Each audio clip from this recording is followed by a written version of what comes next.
have been passionate about books for as long as I can remember. Novels, poems, plays and stories have always been an essential part of my life. As I read the classics, I started to become curious about the authors behind the books. Why had they written these novels or plays or poems? What of their own experience had gone into their works of literature? Now I'm trying some virtual talks. Come with me on an exciting journey into the life and works of one of the great writers of English literature.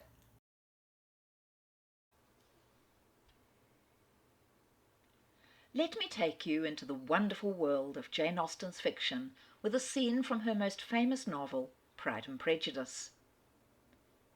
Mrs. Bennet would not give her husband time to reply, but hurrying instantly to her husband, called out as she entered the library, "Oh, Mr. Bennet, you are wanted immediately. We are all in an uproar. You must come and make Lizzie marry Mr. Collins, for she vows she will not have him, and if you do not make haste he will change his mind and not have her." Mr. Bennet raised his eyes from his book as she entered, and fixed them on her face with a calm unconcern which was not in the least altered by her communication. "I have not the pleasure of understanding you," said he, when she had finished her speech. "Of what are you talking?" "Of Mr. Collins and Lizzie. Lizzie declares she will not have Mr. Collins, and Mr. Collins begins to say that he will not have Lizzie." "And what am I to do on the occasion? It seems a hopeless business." "Speak to Lizzie about it yourself. Tell her that you insist upon her marrying him." "Let her be called down. She shall hear my opinion." Mrs. Bennet rang the bell, and Miss Elizabeth was summoned to the library. "Come here, child," cried her father as she appeared. "I have sent for you on an affair of importance. I understand that Mr. Collins has made you an offer of marriage. Is it true?" Elizabeth replied that it was. "Very well, and this offer of marriage you have refused?" "I have, sir." "Very well, we now come to the point. Your mother insists upon your accepting it. Is not it so, Mrs. Bennet?" "Yes, or I will never see her again." "An unhappy alternative is before you, Elizabeth. From this day you must be a stranger to one of your parents. Your mother will never see you again if you do not marry Mr. Collins, and I will never see you again if you do."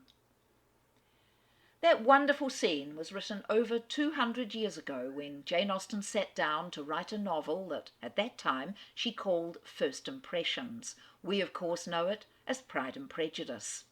She struggled, amazingly, to get that novel published, and she had to rework it. She put it aside for quite some time. But of course, that novel has made history in so many ways. Pride and Prejudice has been voted the most romantic novel ever written. It has also been voted the world's favourite novel. And the scene in which Colin Firth, acting Mr. Darcy, plunges into a pond and emerges from it in a wet white shirt has been voted the favourite television moment of all time. So Jane Austen, I think, would be amazed to know that the novels that she wrote about 200 years ago have been making history in this way, and that they're still loved, prequelled, sequelled, adapted, dealt with in so many different ways all over the world today. So let me tell you something about this woman who penned these 6 truly marvellous novels. Jane Austen was born in the tiny little village of Steventon in Hampshire in the south of England in the year 1775. Her father, George Austen, was a clergyman of the village of Steventon and the nearby village of Deane. He and his wife Cassandra had 8 children, all of whom, amazingly for that era, lived to become adults.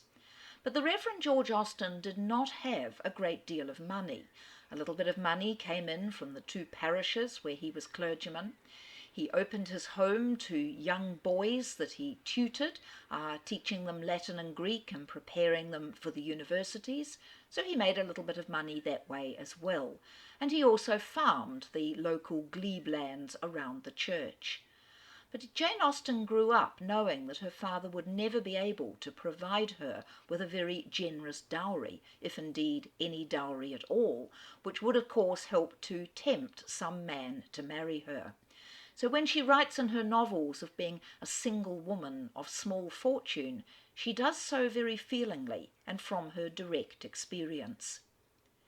The Austens seem to have been loving parents, and they encouraged their children to learn and read books and to do well. First of all, there was James Austen. James followed his father into the church. He married twice. His first wife died very young, leaving him with a small daughter. And he would eventually take over the living of Steventon when his father decided to retire. James was the member of the family who rather fancied himself as an author, and as a young man at Oxford he published a sort of newspaper called The Loiterer, full of interesting articles. He wrote poems, and I think he was the one who really fancied he was the author of the family. Today, of course, James Austen is only remembered for his writings because he was the older brother of Jane Austen. There was a brother called George, and we have no picture of George, and we know very little about him. He seems to have been born disabled in some way. Possibly he suffered from epileptic fits. Possibly he was deaf. There's a little indication that Jane Austen learned some sign language. But he was sent off to live in the country with a farming family who took care of him, and we know very little about the life and personality of George Austen. Then there was Jane's very lucky brother, Edward Austen. Now, Edward, as a young teenager, was actually adopted by some wealthy, remote relatives of the Austens. They found they were unable to have their own children. They took a liking to young Edward Austen, and he eventually took on their surname. He became Edward Austen Knight, and he ended up inheriting their two magnificent properties, one in Kent and one in Hampshire. So he continued to keep a lot of close contact with his own Austen family, and Jane would go and stay with Edward. And I think it was there, in his grand Kentish home of Godmersham Park, that she experienced the wealthier style of life than she was used to at home in the parsonage. There she could drink French wine, upon which duty had to be paid, instead of the homemade gooseberry or rhubarb wine in the parsonage. And of course this experience would prove invaluable to her when she came to create the very grand houses of her fiction, houses such as Mansfield Park, Pemberley, Rosings, and other grand homes. So Edward's position in life was really a fortunate one in terms of his sister's experience that she gained there. But you do wonder how the Austen siblings must have felt that one out of their number was sort of plucked out, given these marvellous opportunities. Edward went off on the grand tour of Europe. His own father could never have afforded that for him, and given the chance to be a landed gentleman with plenty of money.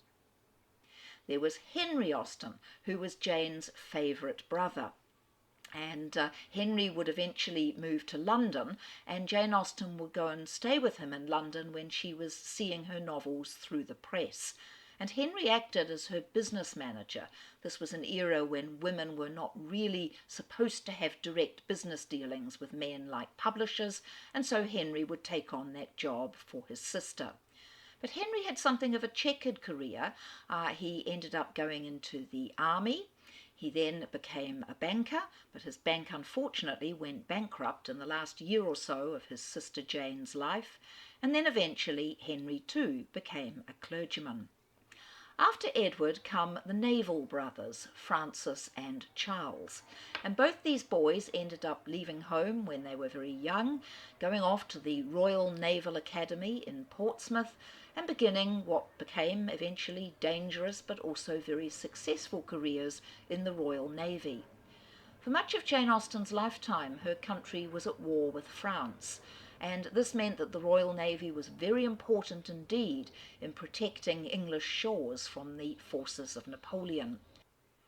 Jane, of course, celebrates the profession of her naval brothers in her novels Mansfield Park and Persuasion, and she thought very highly indeed of the Navy, and one gets a sense of that in characters such as the wonderful Captain Wentworth in her novel Persuasion.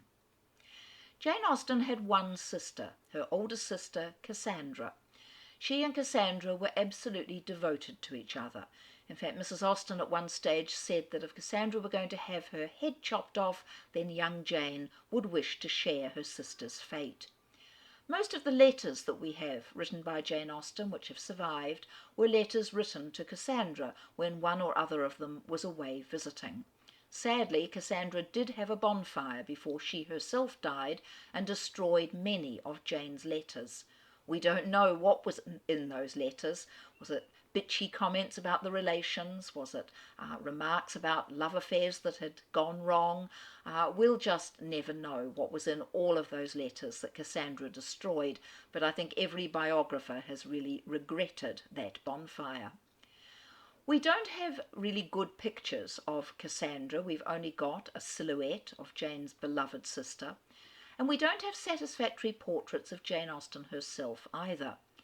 We've got one picture done by Cassandra Austen of her sister, and this was considered not particularly like Jane by the nieces and nephews of the family. Cassandra was not a great artist, but this tiny little portrait is today in the National Portrait Gallery in London, and it is the only really authentic portrait that we have of Jane Austen.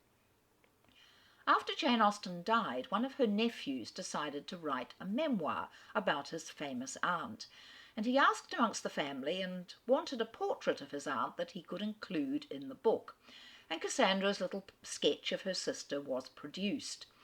But the nephew wasn't very happy with this picture. He felt it made Jane Austen look just a little bit too grumpy, a bit too severe. So what happened was that he paid for an artist to give Jane Austen something of a facelift. So in the portrait that this artist produced, the face looks rounder, softer, there are more sort of feminine curls, a bit more lace and frills. Generally it is a prettied up portrait of Jane Austen. I actually prefer the more severe look. I think Jane Austen could be severe upon her fellow human beings. I think she was very sharp in her wit, so that's the portrait that I prefer. But biographers have generally tended to be about 50-50 when it comes to the use of these two different portraits within their various biographies. The only other portrait that we have of Jane Austen is extremely unsatisfactory. It shows her sitting outside on a nice day with her bonnet strings untied. I always want to call out to this portrait, please would you just turn round and show us what you look like. But sadly, that of course cannot happen. So we're really left with a very sketchy idea of what the greatest novelist of all time actually looked like. Now, Jane Austen had a happy childhood. She writes in her novel Northanger Abbey of the young heroine Catherine Morland rolling down the green slope at the back of the house. One suspects that Jane Austen herself did that with her brothers and her sister. And she was given opportunities to read the books in her father's library. She, of course, learned to sew. That was a very important part of any young lady's education. She learned to play the piano. But she didn't travel. It was in many ways a very confined childhood, but it does seem to have been a happy one. Now, Jane Austen's father taught other young boys Latin and Greek, but education for girls in that era was very different indeed, and Jane Austen's formal education lasted for less than 2 years. She was sent away to the Abbey School in Reading. She also had a little bit of education in Oxford. In fact, she caught a nasty infection and nearly died, so we're very lucky to have the novels at all. But during her time at school, she was taught the sorts of things that were regarded as necessary for young ladies of the gentry class, and those were the things that would fit them for marriage. So Jane Austen would have learned sewing, a bit of household management. She'd have learned dancing because that was an important skill that one used to catch the all-important husband. She did, we believe, learn a little bit of French at school, but she certainly was not studying English literature or any of the sciences or geography or history. Many of those subjects were just not considered important for girls at all. So in many ways, Jane Austen educated herself in her father's library. He had a good collection of books, and he was also, we're very pleased to note, a keen novel reader.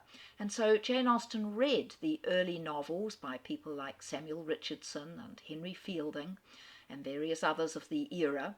And many of her early attempts at writing were really satirical plays on these various novels that she was reading. So she was having a great deal of fun satirizing these different works.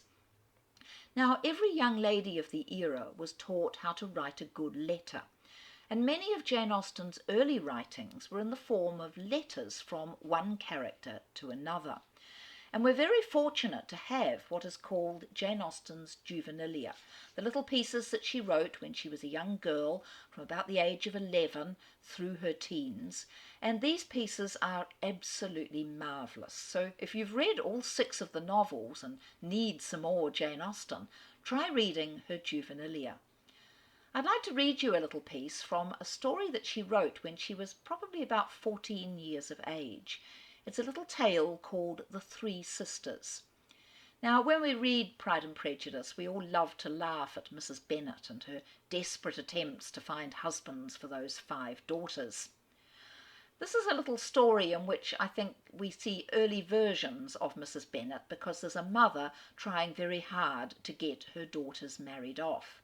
And Mrs. Bennet, of course, although she does it in a very misguided way, is actually doing far more to look after the economic futures of her daughters than is her husband, who just goes off into the library and shuts the door. But Jane Austen knows that there's a great deal of comedy to be made from the idea of marriages and young ladies desperate to get married, and that's what you find in this fabulous little story. I'll just read the first letter from this tale. The Three Sisters. My dear Fanny, I am the happiest creature in the world, for I have received an offer of marriage from Mr. Watts. It is the first I have ever had, and I hardly know how to value it enough. How I will triumph over the Duttons! I do not intend to accept it, at least I believe not, but as I am not quite certain, I gave him an equivocal answer and left him. And now, my dear Fanny, I want your advice whether I should accept his offer or not, but that you may be able to judge of his merits and the situation of affairs, I will give you an account of them. He is quite an old man, about 32, very plain, so plain that I cannot bear to look at him. He is extremely disagreeable, and I hate him more than anybody else in the world. He has a large fortune and will make great settlements on me, but then he is very healthy. In short, I do not know what to do. If I refuse him, he as good as told me that he should offer himself to Sophia, and if she refused him, to Georgiana, and I could not bear to have either of them married before me. If I accept him, I know I shall be miserable all the rest of my life, for he is very ill-tempered and peevish, extremely jealous, and so stingy that there is no living in the house with him. He told me he should mention the affair to mamma, but I insisted upon it that he did not, for very likely she would make me marry him, whether I would or no. However, probably he has before now, for he never does anything he is desired to do. I believe I shall have him. It will be such a triumph to be married before Sophie, Georgiana, and the Duttons. And he promised to have a new carriage on the occasion, but we almost quarrelled about the colour, for I insisted upon its being blue spotted with silver, and he declared it should be a plain chocolate. Oh, I won't have him, I declare. He said he should come again tomorrow and take my final answer, so I believe I must get him while I can. I know the Duttons will envy me, and I shall be able to chaperone Sophie and Georgiana to all the winter balls. But then what will be the use of that, when very likely he won't let me go myself, for I know he hates dancing, and what he hates himself he has no idea of any other person's liking. Oh, I believe I shan't have him. I would refuse him at once if I were certain that neither of my sisters would accept him, and that if they did not, he would not offer to the Duttons. I cannot run such a risk. So if he will promise to have the carriage ordered as I like, I will have him. If not, he may ride in it by himself for me. I hope you like my determination. I can think of nothing better, and am, yours ever affectionately, Mary Stanhope. I think you can imagine the fun that a teenage Jane Austen had writing little stories like that one, and then reading them aloud to her family in the drawing room after dinner. One assumes that the family laughed in all the right places, and this would have greatly encouraged the young author, for as time went on, she of course continued to write. Now, once Jane Austen got to the appropriate age, it was time for her to go out into the social world, to start attending dances, to go off to weekends or holidays at friends' homes, and of course to try and meet that all-important husband. Jane Austen loved dancing, and all of her novels have dance scenes in them, and she was very aware that courting couples could really make the most of time alone on the dance floor. Those chaperones were at the side of the room. A dance in those days often lasted nearly as long as 30 minutes, so it was very important to make the most of this time and to find out whether your partner had bad breath or whether he was extremely boring, to learn whether you might have some sort of compatibility as a couple, and of course to do that all-important flirting. So Jane Austen includes these dance scenes in her novels and makes full use of them. We can picture Darcy and Elizabeth sparring with each other as they make their way along the dance. So Jane Austen herself loved dancing, and she did meet young men, but as I mentioned earlier, she had no dowry to tempt them into marrying her. Her very first surviving letter is to her sister Cassandra, and it mentions a handsome young Irishman who has arrived in the village. His name was Tom Lefroy. It's very hard to know definitely from Jane Austen's letters if she totally fell in love with Tom Lefroy. But what we do know is that he had 5 unmarried sisters back home in Ireland. He was starting his career in the law and was very dependent on a wealthy uncle who was paying the bills. He could not afford to marry a penniless girl from Hampshire, and so after various dances and a bit of flirting going on, he left, and probably Jane Austen never saw him again. Whether her heart was deeply touched, we will never really know. We do know that when she was 27, she did receive a proposal of marriage. This came from a young man called Harris Bigwither, who was the older brother of some good friends of Jane's. The proposal clearly took her by surprise. Harris was younger than she was, he had a bad stammer, he didn't seem to have shown any particular interest in her before this time. And Jane Austen was probably very taken aback, and she said yes to him. She went to bed and probably had very little sleep that night, for when she woke up in the morning, or got up in the morning, she told Harris Bigwither that she was unable to marry him. I think the woman who would go on to create Mr. Darcy, Mr. Knightley, Captain Wentworth, Henry Tilney, some of those wonderful heroes from her novels, just couldn't cope with the idea of marrying a man she was not in love with.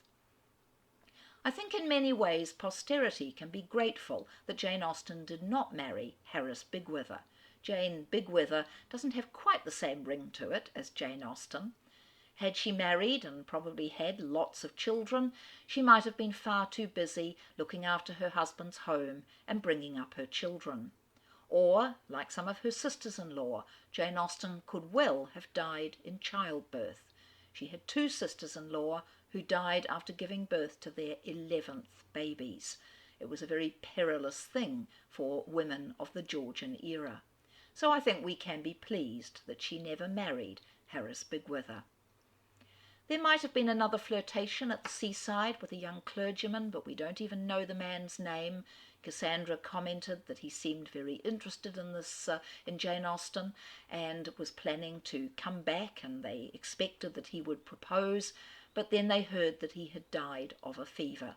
So Jane Austen's own love life was in many ways not a satisfactory one, and we have to turn to her novels if we want great love stories. As time went on, Jane Austen's father decided that he was going to retire, and he and his wife moved to Bath. Now, they took with them their two unmarried daughters. Cassandra had been engaged to a young clergyman. He had died on a voyage out to the Indies, and so Cassandra had decided that she would remain a spinster. So the Austens took their two unmarried daughters with them to Bath because neither of these girls had an income of their own. They were financially dependent on their parents. Cassandra had a tiny amount of money left to her by her fiancé, but it was certainly not enough to set her up in her own establishment. So Jane moved with her parents to Bath, and her time in Bath does not seem to have been a particularly happy experience for her. After they had been there less than 2 years, her father died suddenly, and with him went some of his income. So the Austen ladies were reduced to a fairly small amount of money. The various brothers helped out as they could, but this was charity, and Jane was very aware that she had no money whatsoever of her own. It was only in her mid-30s, when she finally got her novels published, that she had money she could call her own. She had earned it, she could spend it as she wished. Living in Bath, I think she was very aware of the fact that she didn't have much money, that she was now on the shelf as far as marriage was concerned. But I think she was also very depressed by the fact that her writing career seemed to be going nowhere. Now, by the time Jane Austen moved to Bath, she had written early versions of some of her novels. There was an early version of Northanger Abbey, at that time called Susan. She did manage to sell this to a publisher, and he paid her £10 for her manuscript. But for some reason, and we don't really know why not, the publisher did nothing about bringing out her book. And it was only many years later, when she had anonymously published her first 2 novels, that Jane Austen wrote to this publisher saying, "Please, can you tell me what you're going to do about my book? Because if you don't want to publish it, I'd like to find somebody else who can." And the publisher said to her, "Give me back my £10 and you can have back your manuscript." I would personally like to dig up that publisher and let him know that the woman from whom he demanded back that £10 now features on the £10 English banknote. I think there's a certain justice in the fact that it's the £10 note that now features Jane Austen's image and words. So Northanger Abbey was getting nowhere. She had also written an early version of Sense and Sensibility, called probably Eleanor and Marianne at that time, and she had written an early version of First Impressions, which later became Pride and Prejudice. Her father had actually written off to a publisher in London, asking if the man would be interested in publishing this novel, First Impressions. The publisher never actually read the manuscript. He only saw Mr. Austen's letter, but he wrote back by return of post and said no, he had no interest in this book whatsoever. And so Jane Austen put her manuscript away, and it was only some years later that she reworked it, retitled it, and of course it was then published as Pride and Prejudice. So if at this time in her life, living in Bath, Jane Austen had thought to herself, well, I've tried my best to be an author and I'm not getting anywhere, nobody seems to want my novels, I'd better just give up, I don't think any of us could have blamed her. But fortunately for posterity, that never happened. After Bath, it was Southampton. Jane and her mother and sister went off to live in Southampton for a couple of years, sharing a home with Jane's brother Frank and his new wife Mary. They were all a bit short of money, so it made sense to all share a home and share the various expenses between them. But again, this wasn't a particularly happy time for Jane Austen. She was very aware of her lack of money, that single status, and the fact that she was not yet a published writer. Finally, Jane Austen's wealthy brother Edward came to the rescue of his mother and sisters. He offered them a home in Chawton, where he owned the great Elizabethan manor house of the village. He didn't offer the manor house to his mother and sisters, that was rented out, but he did offer them Chawton Cottage, and this would be Jane Austen's home for the last years of her life. It's called a cottage, but it's got several bedrooms, and I think is a rather large cottage by our definition of the word today.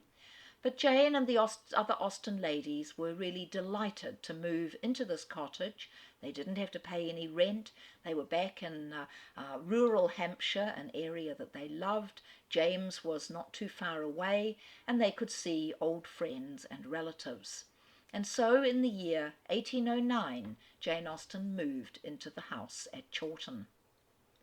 Once there, she got out these manuscripts that she had worked on years before, and she obviously thought she would have another go at getting them published. She worked first on Sense and Sensibility. She sent it off to a London publisher, and he replied saying that he would publish her novel, but if he ran to any financial loss over the business, she would have to reimburse him. Now, this was a big decision for a penniless woman to be making. Possibly Jane's brothers urged her and said, "Look, Jane, if you have any problems, we will help you out." And so she went ahead with Sense and Sensibility being published, and that novel came out in the year 1811. Written on the front, or inside the front cover, were the words, "By a Lady." Pride and Prejudice, which followed, had written inside it, "By the author of Sense and Sensibility," and the other novels had "By the author of Pride and Prejudice." Those magic words, "by Jane Austen," only appeared in the two novels that were published after her death. Jane Austen treasured her anonymity. She didn't want every village busybody to know that she was writing novels and perhaps suspecting that she had put them into her novels.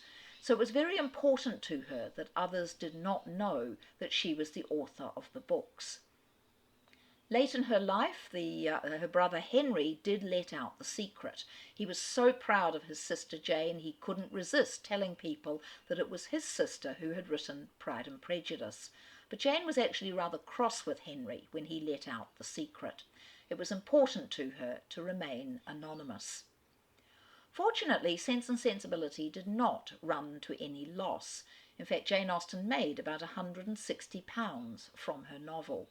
It was not a runaway bestseller. Sir Walter Scott, a very important author of that era, was being paid as much as £1,000 for each of his novels, so Jane Austen was certainly not in Scott's league. But who reads Sir Walter Scott now, whereas Jane Austen is still incredibly popular? So Sense and Sensibility's success encouraged her to go back to another one of her manuscripts, rework it, give it a new title, and in the year 1813 the world became a better place in which to live. Pride and Prejudice was out there for people to read. This has always been Jane Austen's most popular novel. It's the one I tend to recommend if people say they've never read an Austen novel. I think they should start with Pride and Prejudice first. Its hero and heroine are wonderfully charming. It's funny. It's got some of her greatest comic creations, such as Mr. Collins, Mr. Bennet. It is a truly timeless and utterly wonderful classic novel. Pride and Prejudice sold reasonably well, but again was not a huge bestseller, and the reviews that it attracted were good ones. But of course, since that time, Pride and Prejudice has just grown and grown in popularity. And when Colin Firth, as Mr. Darcy, stepped out of that pond, the female half of the world went mad. And quite a few men were fairly keen on the scene as well. Gay men absolutely loved it. So Pride and Prejudice is her most popular, her most beloved, her most quoted novel. Jane Austen after that began a totally new book, so she had no other old manuscript to rework. She had, during the time in Bath, written a little fragment called The Watsons, but she never completed that. We don't really know why not. She obviously decided it was going nowhere. So she sat down to write a new novel, one we know today as Mansfield Park. Mansfield Park is such a rich, magnificent, complex, deep novel. Doesn't tend to be a book you fall madly in love with on a first reading, but it's a book you have to read and reread and reread and reread. And the more you go into Mansfield Park, the more genius you discover within its pages. In Pride and Prejudice, Jane Austen had created her most charming hero and heroine. In Mansfield Park, she gives all the charm to the slightly villainous characters of the novel, Henry and Mary Crawford, whereas Edmund Bertram and Fanny Price are much more difficult characters to fall immediately in love with. But this is another reason to reread the novel, to go back to it, and I think you do become much fonder of the characters the more you go back to it. And as I say, it's a wonderfully complex and incredibly rich work of literature. It's the book that we Janeites most like to argue over. The pro-Fanny, the anti-Fanny, all the different discussions that can take place over this novel give Jane Austen enthusiasts hours and hours of pleasure. The next novel was, in my view, the greatest novel the world has ever known, her book Emma. For me, Emma is perfection. I don't think that one word of this novel could be changed or altered in any way to improve it. I read Emma about once a year. The more I read it, the more I worship this truly wonderful novel. Most critics regard it as her greatest work, and it is generally listed in the greatest 10 books ever written. It is a truly marvellous novel. Emma Woodhouse is so wonderfully human, with all her faults, her little vanities, her meddling in the lives of other people. Mr. Knightley is the greatest hero. He's so admirable as a character, and yet he too is believable with little faults. And there's such a marvellous galaxy of comic characters, from Miss Bates to the Eltons, who we all love to hate, Harriet Smith, so many rich and fantastic characters. People often ask me what it is about Jane Austen's novels that mean that they are still being read, studied and enjoyed 200 years after they were written, whereas writers such as Sir Walter Scott have really rather dropped off the radar today. I think there are several reasons that make Jane Austen still so incredibly readable today. Number one, her books are incredibly funny, and in our current era of dreadful pandemics and wars and disasters around the world, it's really important to find humour and to sometimes sit down and just enjoy a good laugh over something. I think her novels are wonderfully romantic. My daughter was reading Persuasion for the first time many years ago now, and I remember watching from the kitchen as I knew she was getting very close to that fabulous moment when Captain Wentworth writes his love letter to Anne Elliot. She was smiling as she read the letter, and then she put the book down and said to me, "Oh, Mum, I wish a man would write me a love letter like that." I had to tell her not to hold her breath waiting for that one. But it is the greatest love letter in fiction, and the novels are so romantic. Captain Wentworth falling in love with Anne, Mr. Knightley with Emma, Henry Tilney with Catherine Morland, and of course the two sisters in Sense and Sensibility and the various men that they fall in love with. So the novels are true romances, and I think we all enjoy a nice bit of romance in our lives. I think the next reason for still adoring Jane Austen's novels is her perfection with the use of the English language. Every sentence in her books is so well crafted. You never feel that an editor should have gone through with a red pen and deleted or changed. She was a master at using the English language.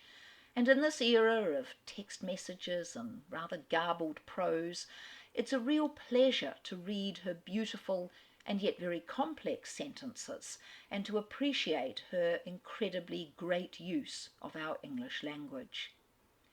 But most of all for me, I think, is the fact that Jane Austen's novels depict human nature so incredibly realistically, and her understanding of what makes people tick is there on every page. I could guarantee that everybody listening to this talk knows a Miss Bates. the character who cannot stop talking. You've all been stuck on the end of a phone with a Miss Bates going on and on and on the telephone. Everyone knows a Mrs. Norris. She's the stingy character from Mansfield Park, the sort of person who always forgets their purse when it's their turn to pay for the drink. We all know Mrs. Norrises. We know sporting bores like John Thorpe in Northanger Abbey. We know party animals like Sir John Middleton of Sense and Sensibility.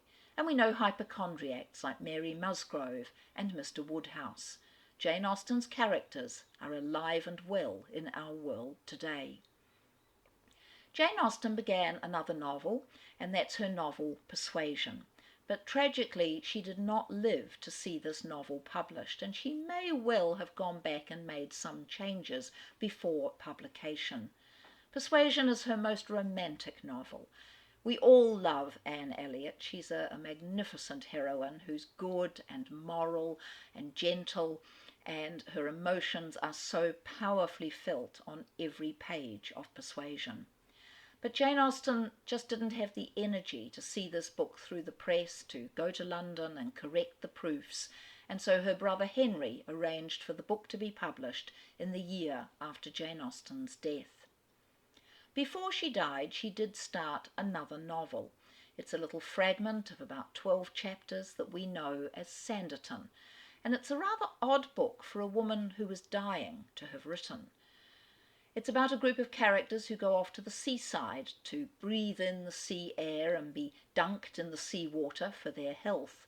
And Jane Austen has wonderful comedy in the book over the imagined illnesses of these characters. It does seem a rather unusual subject to have been chosen by a woman whose own health problems were very real indeed. Other writers have had a go at finishing off Sanditon, but of course none of them have done it in the way that Jane Austen herself would have done it. And it would have been so marvellous to see where she was going with that book, what sort of changes she was making, because it does seem in some ways to be slightly different from the novels that came before it. But tragically, Jane Austen's health symptoms were now so severe that she did need to lay down her pen, and apart from letters and a little poem that she wrote just a few days before she died, Jane Austen would write no more fiction. She was taken by her sister Cassandra into the nearby town or city of Winchester. It was hoped that a doctor there would be able to do something to help her. Now, we don't know exactly what Jane Austen died from. It's thought probably something called Addison's disease, a failure of the adrenal glands, but other theories have been put forward: Hodgkin's lymphoma, possibly breast cancer, possibly just plain tuberculosis, and I guess we'll never really know what it was that killed Jane Austen. But we do know that she grew weaker and weaker, staying in a little house not far from the cathedral in Winchester. And in July of the year 1817, when she was only 41 years of age, Jane Austen died in the arms of her beloved sister Cassandra. She was buried in the great cathedral of Winchester, and her grave there is the most visited spot in that cathedral today. Now, Jane Austen herself might have died, and we had no more wonderful novels, but her legacy was living on, very powerfully indeed. Late in the Victorian era, her nephew wrote a memoir about his aunt, and this sort of began a trickle of books about Jane Austen. Slowly, critical works about her novels began to appear. And of course now that little trickle of books has become an absolute torrent of books about Jane Austen. There are so many aspects of her life and world that have been covered by different writers. So you can get books on Jane Austen and music, Jane Austen and dance, Jane Austen and food, Jane Austen's gentleman, Jane Austen's irony, Jane Austen's England, Jane Austen's Lyme Regis, Bath, London, and the list goes on and on. I, of course, have added to that list with my books about Jane Austen's Pride and Prejudice on its 200th anniversary, my book A Dance with Jane Austen, and my book Jane Austen and Crime, which looks at things like elopements, duelling, poaching, gambling, and even murder in the writings of Jane Austen. I've also written a little memoir, Jane and I, A Tale of Austen Addiction, explaining just how greatly reading Jane Austen has changed and shaped my life. So there's an enormous Jane Austen industry out there today. You can buy Jane Austen merchandise in all sorts of weird and wonderful shapes and forms. And of course, you can join Jane Austen societies, and there are now Jane Austen societies around the world, from Denmark to Argentina, Singapore, Japan, Holland, Italy, and of course in Australia. The Jane Austen Society of Australia meets every 2 months in Sydney, publishes wonderful magazines and journals, holds all sorts of conferences, study days and events, sells interesting pieces of Jane Austen merchandise, and is, in my rather prejudiced view, the very best society in the entire world. So Jane Austen's legacy really lives on in so many interesting ways. There are very frequent new film versions of her novels, sequels, prequels, adaptations, religious versions of her works, pornographic versions of her works, zombie versions of her works, you name it, they are out there. She is considered to be the third most written about woman in the entire world. And that's no mean achievement for a young lady from Hampshire who struggled to get her novels published in the first place.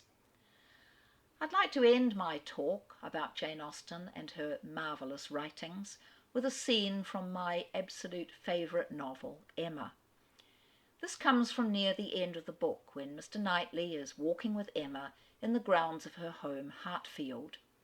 Emma has been messing around in the love lives of other people, and it looks like she might have made terrible mistakes with her own.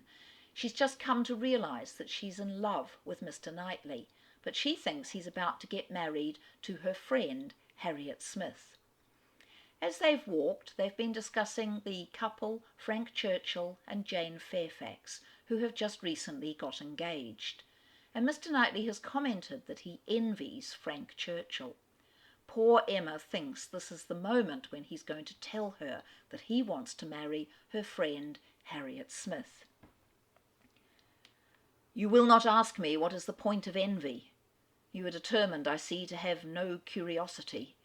You are wise, but I cannot be wise. Emma, I must tell you what you will not ask, though I may wish it unsaid the next moment."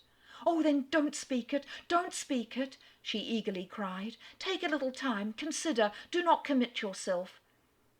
"Thank you," said he, in an accent of deep mortification, and not another syllable followed.